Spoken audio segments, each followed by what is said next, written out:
একজন মেয়ে কখনো পারে না তার ইচ্ছে মতো চলতে, পারে না ছোট ছোট স্বপ্নগুলো পূরণ করতে। একটা মেয়ে তার জীবনের প্রত্যেকটা সময় অন্যের জন্য বেঁচে থাকে। জন্মের পর বাবা মায়ের জন্য, বিয়ের পর স্বামীর জন্য, আর সন্তান হওয়ার পর সন্তানের জন্য। একটা মেয়ে বিয়ের পর সবার কাছে অসহায়, কখনো বাবার বাড়িতে, কখনো বা শ্বশুর বাড়িতে। বাবার বাড়িতে থাকলে কিছু হলেই খোঁটা শুনতে হয়, তোকে বিয়ে দিয়েছি এখানে পড়ে থাকার জন্য। আর শ্বশুর বাড়িতে থাকলে সামান্য কিছু ভুল হলেই শ্বশুর বাড়ির লোকজন বলে, বাবার বাড়ি থেকে কিছু শিখে আসোনি, বাড়ি থেকে একদম বের করে দিব। এটাই হচ্ছে মেয়েদের জীবন। দুনিয়াতে সবাই এক নয়, সাথে হয় সে বোঝে একমাত্র তার কষ্টটা কোথায়।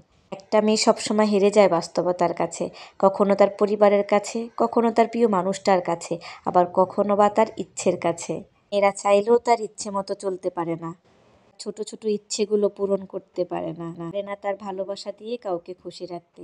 সারা জীবন কাটিয়ে দিতে হয় মানিয়ে নিতে নিতে, অবহেলা, অপমান, লাঞ্ছনা নিয়ে বেঁচে থাকতে হয় মেয়েদেরকে। আসলে সবাই তো মেয়েদেরকে নিজের সুবিধা মতো ব্যবহার করে যায়। মেয়েরা যার কথা মতো চলে তার কাছে সে অনেক ভালো। হ্যাঁ, এটাই মেয়েদের জীবন। আসসালামু আলাইকুম এভরিওয়ান, কেমন আছেন সবাই?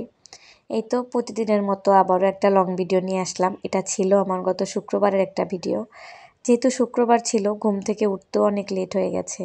ঘুম থেকে উঠেই দেখি যে বাইরে ঝুম বৃষ্টি, আর বৃষ্টি দেখলেই না আমার খিচুড়ি রান্না করতে ইচ্ছে করে।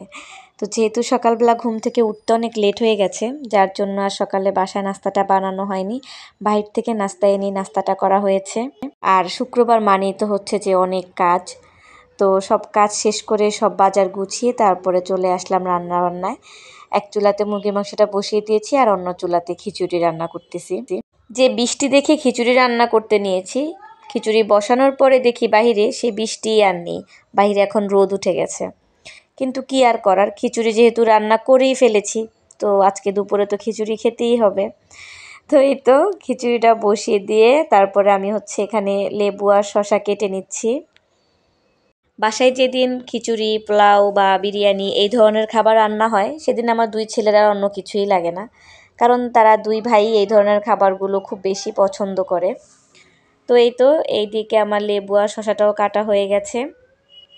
আর এই ছিল আমার শুক্রবারের দুপুরের হালকা পাতলা রান্নাবান্না, খিচুড়ি আর সাথে হচ্ছে মুরগির মাংস। তারপরে প্রতিদিনের মতো আসলে আর কোনো ভিডিও ক্লিপই নেওয়া হয়নি। দুপুরবেলার খাওয়া দাওয়া, তারপরে বাচ্চাদেরকে ঘুম পাড়ানো।